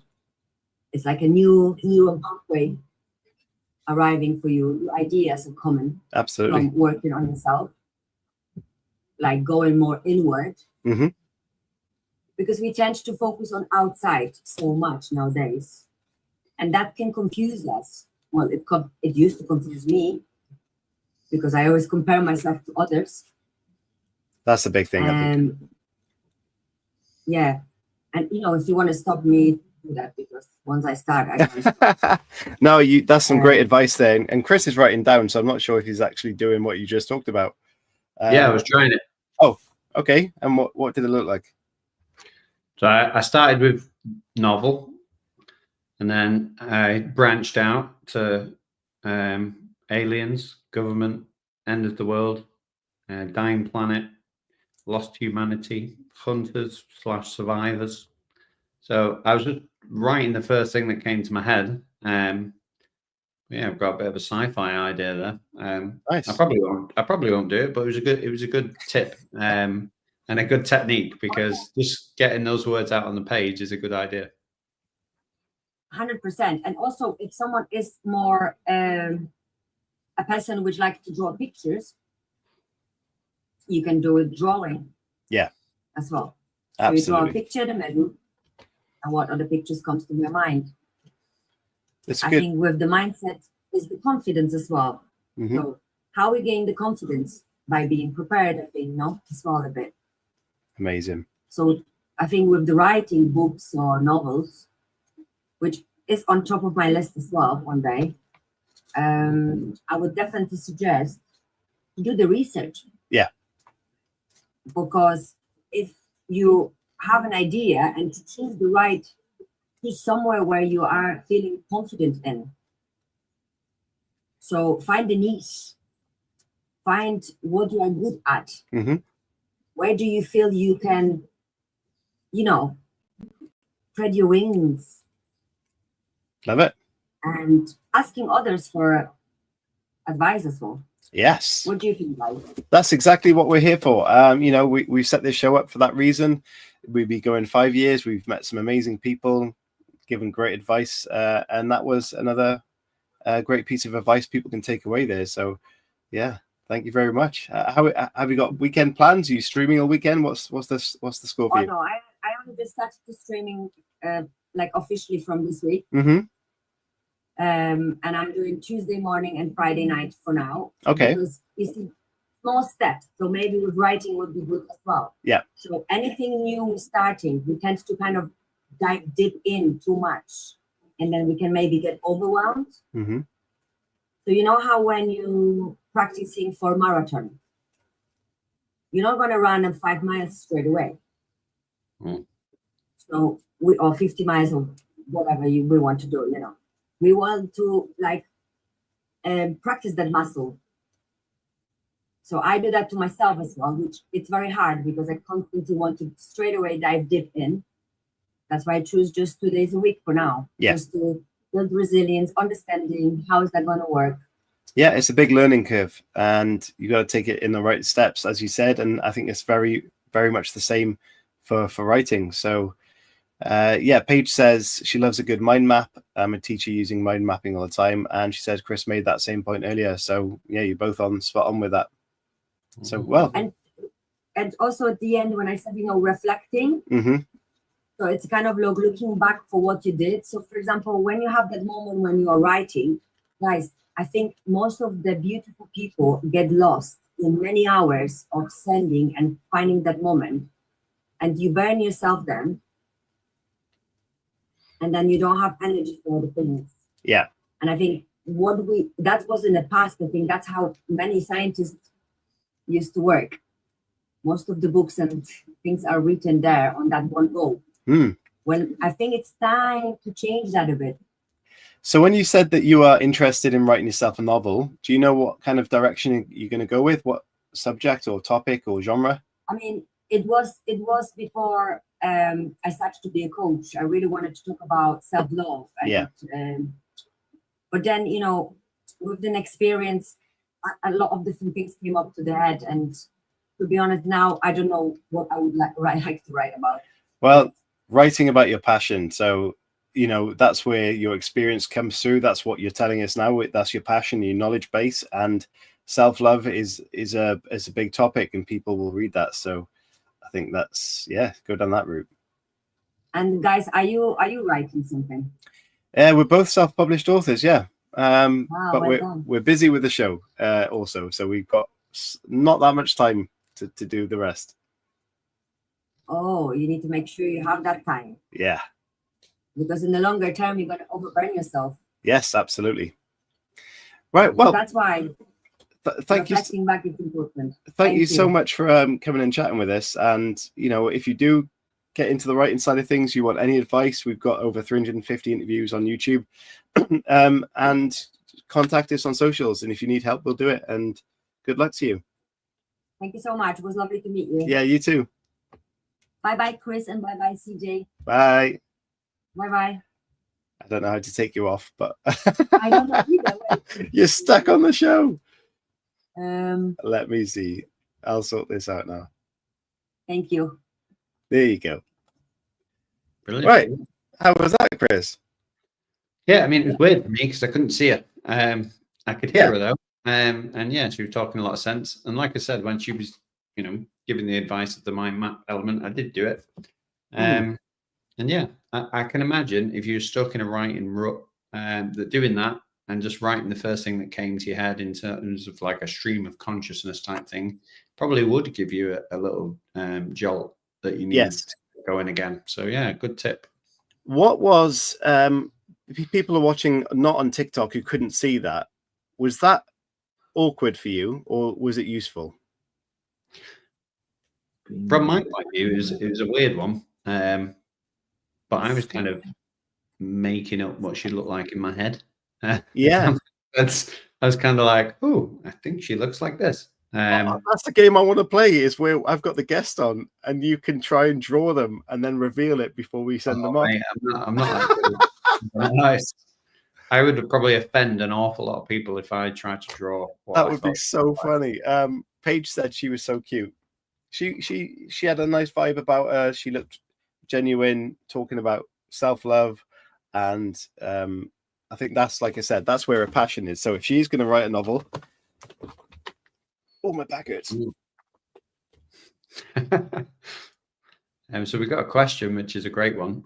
So what's a published book you love that you'd wish you'd written? Which is a fantastic question. Oh, yeah, sorry. That is a great question. Leave the comments up, Chris, because if someone jumps in, they can see what we're discussing there, mate. What published book do you love that you wished you'd written? I've already mentioned that book today that I love so much, but it would be something, honestly, something that's got an amazing world built around it, because I think world building is going to be one of the toughest aspects of being an author, because you can't, it's more than a couple of characters, which is an amazing thing to read. But then when you've got a world and a possibly language and history that you've created and the cultures that you've created, I think is an absolute another level. So no, even something like Lord of the Rings, I'm not a massive fan of it, but the respect for the techniques and everything used, I think we're good on that route. So I could have said two for this, but I'm going to say Douglas Adams with The Hitchhiker's Guide to the Galaxy, because, he was a man who obviously died ahead of his time, quite sadly. And I just feel like, obviously, he wrote 5 books in that series, and I would have loved, I know there was one writer who was allowed to sort of carry the world on, and then it stopped.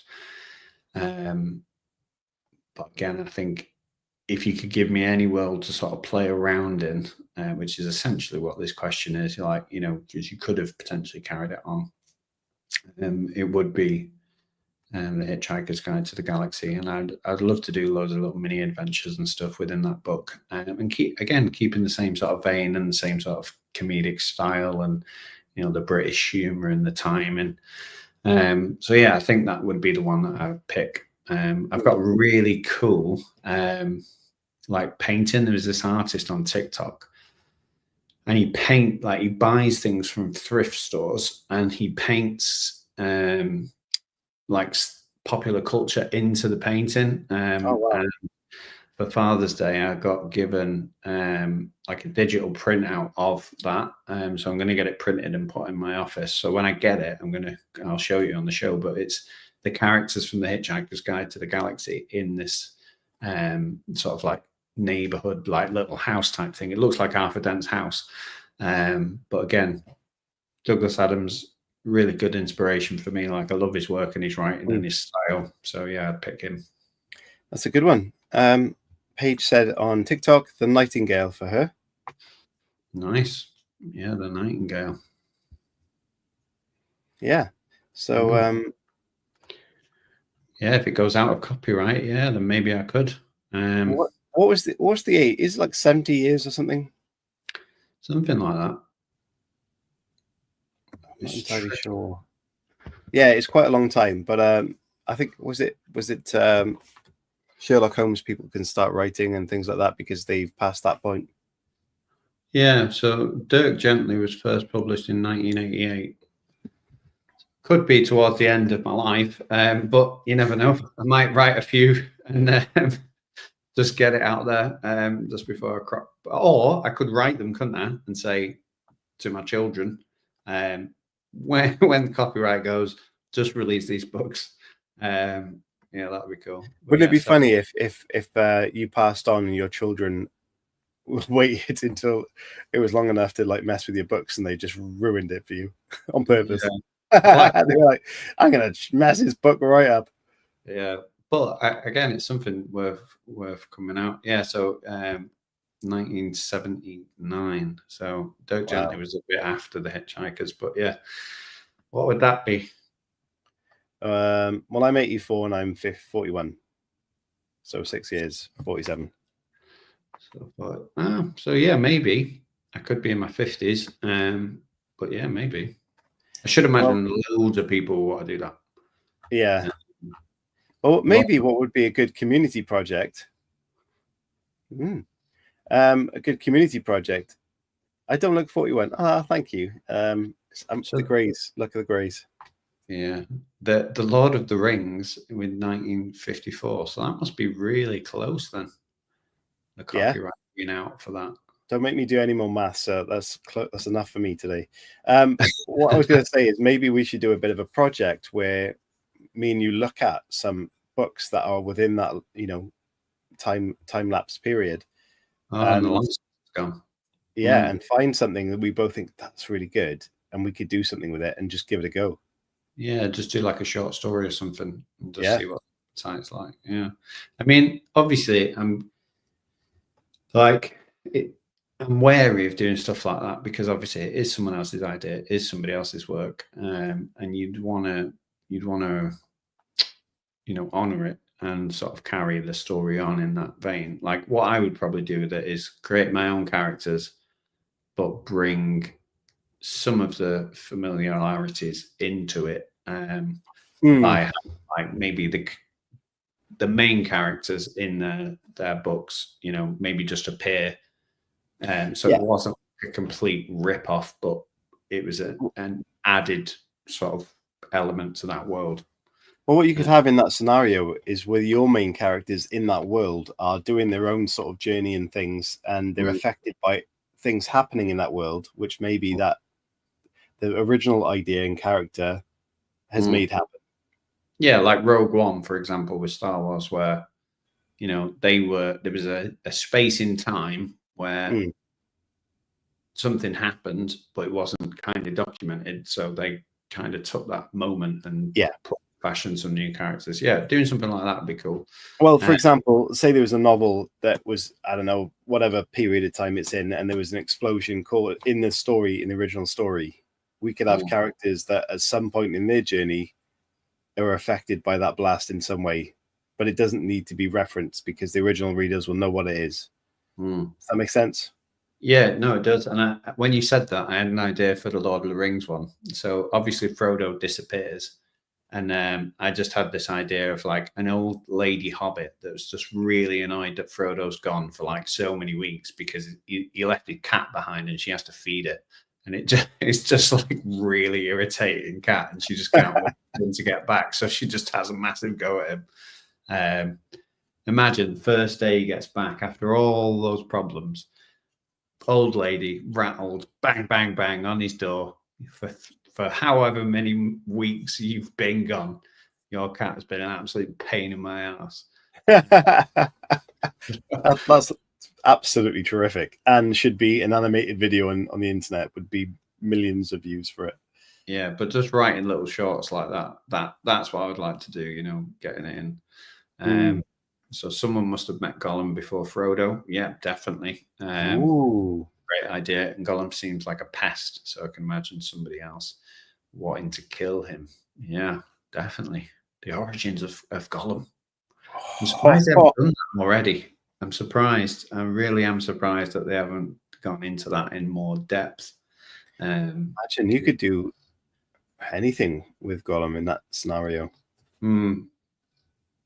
Yeah, like you could do a really good crime novel, couldn't you? Make Gollum like a really seedy, you know.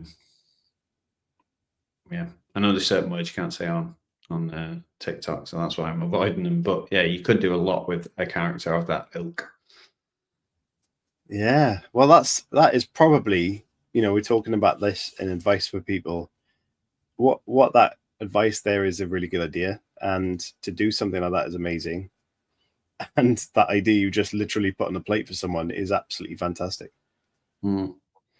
Yeah, obviously I'm coming at it from the comedy angle, so I'd want to go into all those elements, like the dwarfs when they're big on drinking and eating, and I can imagine again bartender, somebody who's just opened a pub. It's their first venture, first night, a load of dwarfs come, just drink and drink, absolutely trash a place, almost put him out of business. Struggling with his debts and things like that. But well, yeah, what you've got in that situation is a bunch of little warriors who think they're like Vikings, and they live that life where they're warriors and they go and drink and pillage and everything, and they get into these hilarious battles. And then the comedy element is especially with the characters who think they're great, but then, aren't really, because of, they're not able to fight giant monsters or whatever effectively. So you've got that comedy style of, putting in those little lines that make it really funny. Yeah. And again, just thinking, the more I think of Lord of the Rings, the more like just characters pop up in terms of like, imagine the person who makes Legolas's arrows. Like how, maybe it takes him like a week to make an arrow. Yeah. And then he just sees one just fired off, and it's like, that took me a week, and you just like getting rid of them as if they're nothing. But obviously to craft an arrow at that time would have been quite a painstaking process. Yeah. And it's like, no, like you need to be accurate. Like that took me forever. Yeah, and he's got like a dirty secret over him that he's seen him down the brothel or something. He said, "You've got to make him, or I'll tell the secret." Yeah, he gets caught. Yeah, definitely. Some sort of sordid thing. Hey, they're on something here. I just keep seeing little skits of these videos, and it would be brilliant to see these little sketches going on. Yeah, so maybe when the Lord of the Rings copyright's over, I might just write a series of short stories and just go, do you know what? Here's the adventures of people in and around that time. Yeah. And what was going on. I'd have to reread it, obviously, of course, and go back. Well, you could think of it as something that not Lord of the Rings, but obviously like it titled about the people of the. Yeah, it'd be like Beyond the Rings, or Under the Eye of is it Sauron? Peasants. Peasants of the Rings or something. Yeah. Beyond Frodo's Ring. Yeah, sure that does sound. Sounds like a very seedy title, to be honest with you. Yeah. Oh dear me. You could call it something like Hairy Feet and Beyond or something, couldn't you? But yeah, again, that sounds like a weird fetish title, so maybe not. Blacksmiths and hairy toes. Yeah. Yeah. Oh, definitely. Well, I think potentially we said about writing an article earlier about books like it because of the recommendations and the questions someone had on the show earlier. And now I think I want to write another one over the next week or so, where we make a big list of books that could be used in the near future based on that rule. And that could be really interesting. Surviving Sauron. Yeah, definitely. I love that idea. But yeah, is it Michael Madsen? Go on. There was an actor, I think his name was Michael Madsen, who died today. Today? Yeah, so he He was in Reservoir Dogs. Yeah, yesterday. Was it yesterday? Oh, When when I was- saw when it that, was, yeah, I saw that today, and I was so like gutted because he's in so many good, like his parts are so good. And I remember that Tarantino was looking at doing a sort of like for his potentially final film was going to be a mix or mashup of Vincent Vega and the character from Reservoir Dogs. They're related, and he was going to bring those two characters together. Obviously, he still might do it because, you know, I don't think he would have done it with Michael Madsen and John Travolta now. But yeah, it's such a cool part and such a cool actor. So yeah, that was sad yesterday. Yeah. Well, sorry to Paige. He says, whose cat was that? Got crazy cats that live next door that make noises all the time. Yeah, there's another thing to kind of blow your mind about movies. Let's get ready for this one. I'm ready. Transformers was released 18 years ago. What was in the reboot? With Shia LaBeouf? Yeah. Yeah, I mean, obviously it doesn't seem that long ago, but I can believe that. It's nearly 20 years. Yeah, but look at Shia LaBeouf now. Like, well, yeah. He's definitely aged 20 years. Yeah, of course he has, but things go by so quickly in terms of films and things. Hasn't there been like 7 or something of those? Oh yeah, there's been way too many. Yeah, as everything. New Jurassic Park coming out apparently is not too bad. So we'll see. Yeah, I mean it is strange with the passing of time. Like this is a question for people in the audience. What level of social media? Oh, this is a good game actually. You tell us what social media platforms you have, and we'll try and tell you how old you are based on those things. Ooh. I don't think we might not get any of that. But anyway. No, but if they tell us in the comments what social media platforms they have, we'll try and guess how old they are based on the ones that they do have. And they can guess how old we are when they say it. Excuse me. Like that took me out of nowhere. Yeah, they'll say how old we are. First of all, because I'm yawning, but also they say things, social platforms we've never heard of. Yeah, that's true. Paige said Facebook. Is that the only one though? I want all of them. I want all the social media platforms that you have, and I'll try and guess your age. That's because I have a theory here, which I'll tell you in a minute.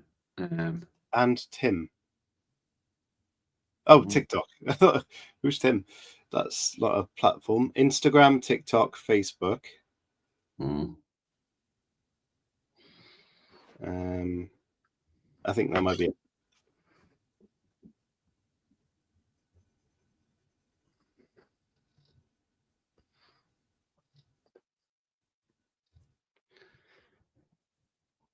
Okay. Well, with Paige, it's a little bit different because obviously I already know how old she is. But my theory works that if you're of a certain age, you will have certain social media platforms. Yeah. And obviously, if you're younger, some of the ones for the younger ones have not been included yet.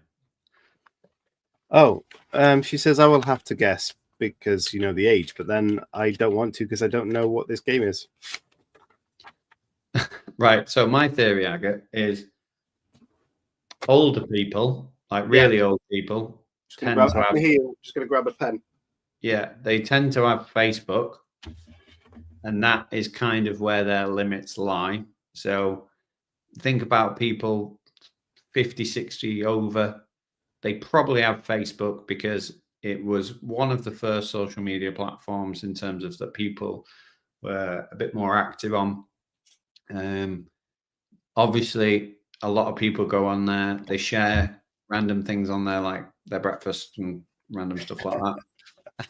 And then the next generation have that Instagram element and TikTok. So, well, I think TikTok is sort of like in between that sort of before you get to 50, and then obviously all the way down TikTok. So that's like one that goes in between the two. But I don't think people who are like 60 onwards are on TikTok.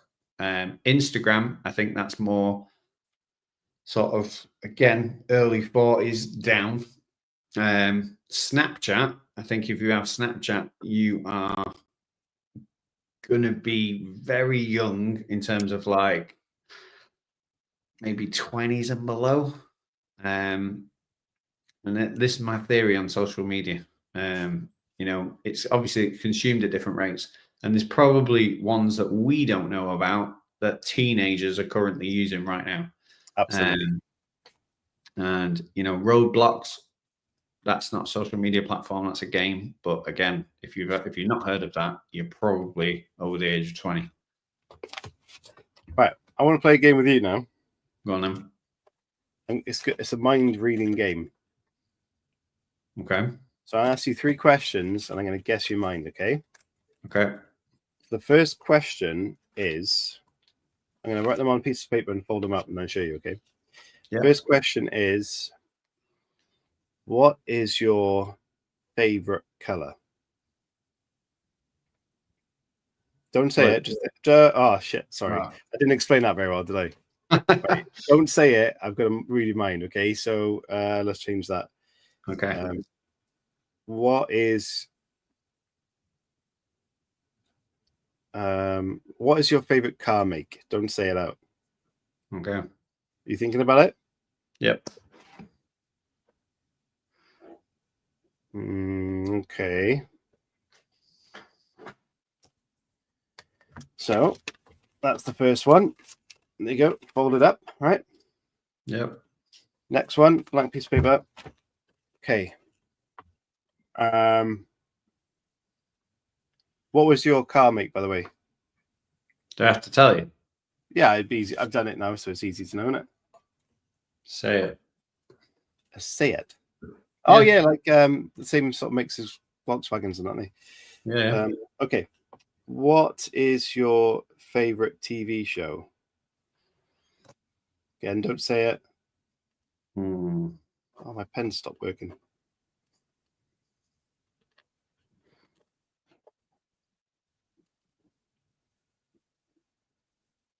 Okay, I think I've got that. Okay.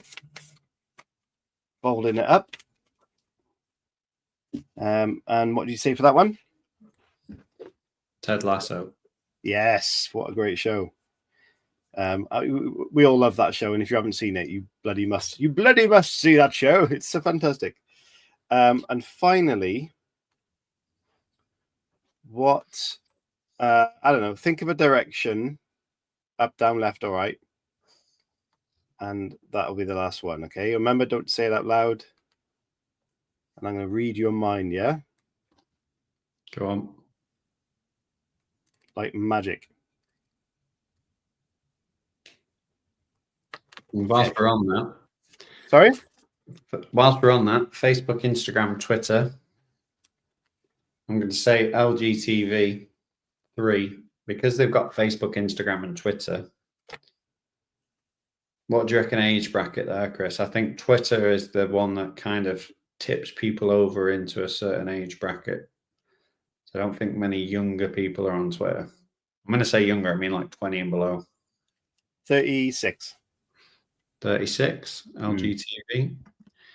And then is LinkedIn social media low? So they're on LinkedIn, so they're obviously a professional. Yeah, I think so.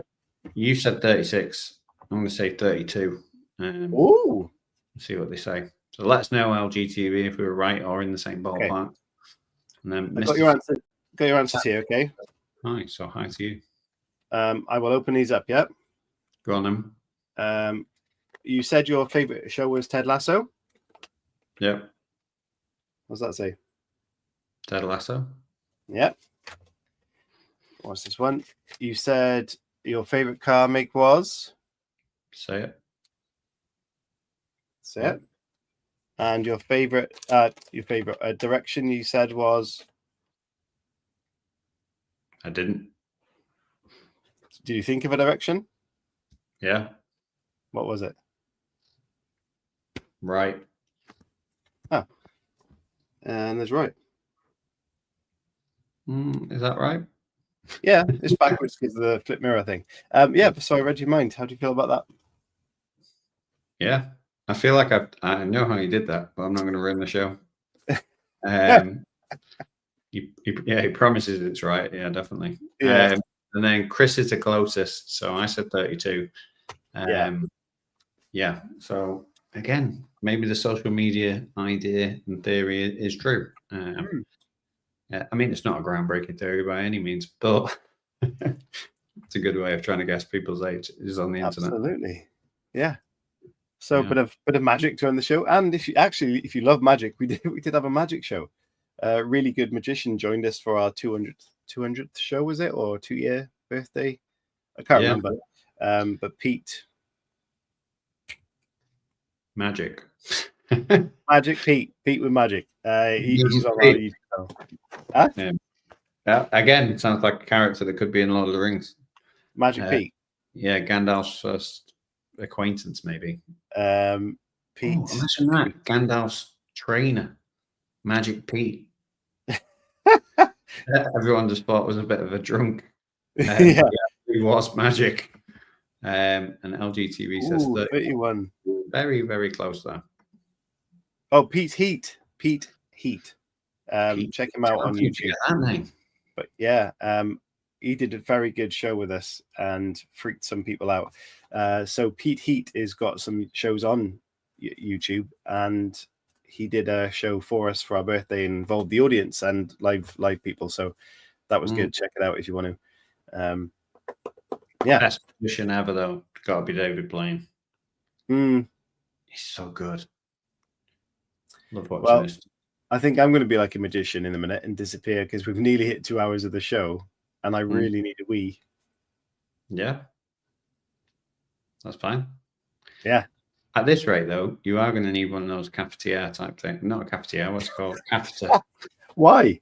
Cafetiere. You could do it in that, I suppose. But yeah, catheter, because your bladder's getting weaker by the show, mate. No, I've had I had a cup of coffee and a hydration pint of stuff. I went for a run, had a shower, then sat here and did the show and drank another pint of water. That mug is almost the size of my head. I'm just saying, a coffee, a hydration drink, and a pint of water since I've had a wee, and that's why I need a wee. Okay. Yeah. And then Mr. Top Tick says, "What's in the coffee?" Well, pee if you pee in the cafeteria. Yeah. Just coffee. Standard black coffee. This time sometimes. I did buy caramel syrup, which is gross. No, it's horrible. Oh. Tried it once. I'll probably take it to the staff room and see if people want it. Just offload it. Someone definitely will steal it. Vanilla is my go-to coffee edition. Yeah, I just have black coffee. Yeah, I do know. Try and get a really nice one, and then just go with that. Awesome. Yeah. Syrup is horrible. It is horrible in coffee. I don't know why people would try it. But yeah, if you've been watching the show, obviously Agat's desire for a wee is strong. The force is strong. No, not the force is strong. You shall not be. But use the force. Yeah. If you've enjoyed watching the show, then obviously we do have live interviews. We've got a live interview with John Mars next Tuesday, and then we've got a live interview on Friday with a Harvard professional or professor, both apply, who writes historical fiction and lots of other elements as well. And the Friday after, we will be live in Harrogate doing the Crime Writers Festival, sending you live videos from there, interviewing lots of people and having a good time. So, check out Thursday and Friday after that as well. So, watch this space, watch these socials, because we'll be coming at you thick and fast, especially in Harrogate, with loads of crime writers and probably some that aren't crime writers as well. Interviewing them, asking your questions that you want answers to, getting tips from people like Mark Billingham. He's definitely on our list. We're going to speak to him. We're going to chat to him. We'll try and get Richard Osman, and we'll get a whole host of others as well. And yeah, if you've got any questions for them, or if you've read some of their books, or you want some writing advice, hit us up and we will ask those questions. Or if you've got some really strange and random ones that you want to know the answer to, yeah, send us some random ones. We like those. But yeah, we'll do that as well. But what I'll do now, so Agate can go for his week, is I will play the end of the show banner after Agate has said his little piece, because he always does this, even though you could do that at the end and say before you go. But all I want to say is, if you have been watching this, you do enjoy it, please leave us a like and comments on the YouTube videos. They'll help other like-minded people find it and help us boost this show. And subscribe if you haven't done that, because that helps us too. And we want you to become part of our community, and that's what this is all about. So consider doing that for us. It'll take you all of 2 seconds. You could have done it in the time I've just said that.